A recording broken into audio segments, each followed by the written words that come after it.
You will take this seriously. What happened to you? He backed away before she could poke him again. I like the demure version of you better. Nothing happened to me. This is who I am. The person I have to be. If I grow lax, then people die, Painter. Do you understand that? Farming among my people ends without the Yokihijo. If I am not my best self, then people will starve. Forgive me if it's a little stressful, therefore, that I can't do my duty without the cooperation of a liar who finds all this funny! He glanced away, looking ashamed, as he should have been. This was the way she'd been trained, with relentless conditioning toward solemnity, with unyielding strictness, until the desire for levity and individuality had been drained from her like pus from a boil. It had worked for her. She'd turned out fine. Rather, she'd turned out to be what she had to be. It would work for him. She merely had to remain stern, for his good and the good of the spirits as well. We wait, then. We meditate. He knelt beside her. Meditate, huh?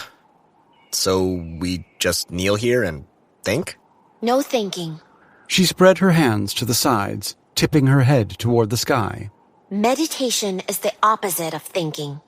I can force myself to be calm. Will that work? She glanced at him, and he seemed genuinely confused. Did she really have to explain something so simple? It is more than calmness. It is an utter rejection of all emotion, sensation, and individuality. You often start by fixating on something rhythmic, like your breathing, or the deliberate stretching and relaxing of a muscle. Some find it helpful to vocalize a tone or a mantra. The goal is to empty your mind of all thought, abandoning even the initial focus that started the meditation. What's the point of that? To center yourself in the Cosmere, to wash your mind as you wash your body, to expel emotional refuse as your body does with physical excrement, to be clean down to your soul, and to renew. You've never done it before? He shook his head. No wonder he was so, well, him. How backward must his society be to know nothing about a need so fundamental? She started him out, as you might with a child, with a focus on breathing. She centered herself, let herself simply exist. The familiar sense of drifting enveloped her, followed by the sensation of nothing, complete emptiness, being, nothing else. She was as the rocks, the trees in the air, he was there, next to her. She could feel him.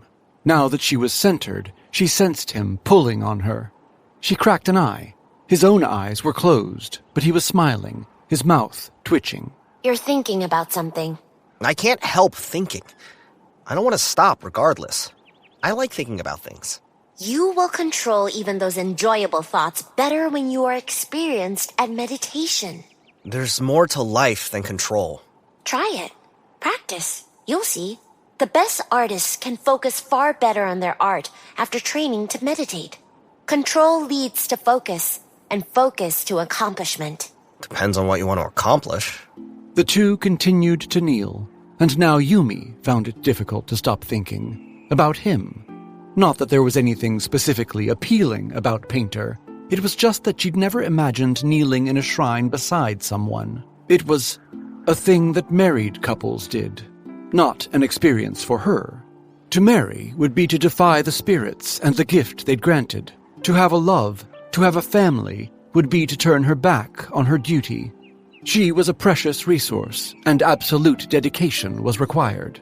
Yet, strangely, many of her world's favorite stories involved a Yokihijo falling in love.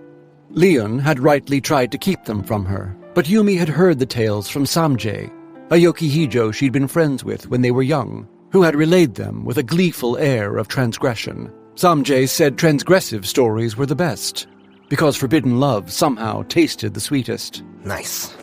Painter shook the shrine as he stood up. Yumi started, thinking he'd somehow sensed her thoughts, but he was referencing Leon approaching up the path. This means we're done, right? Right. Yumi stood. Let's go summon the spirits. He nodded and took a step forward.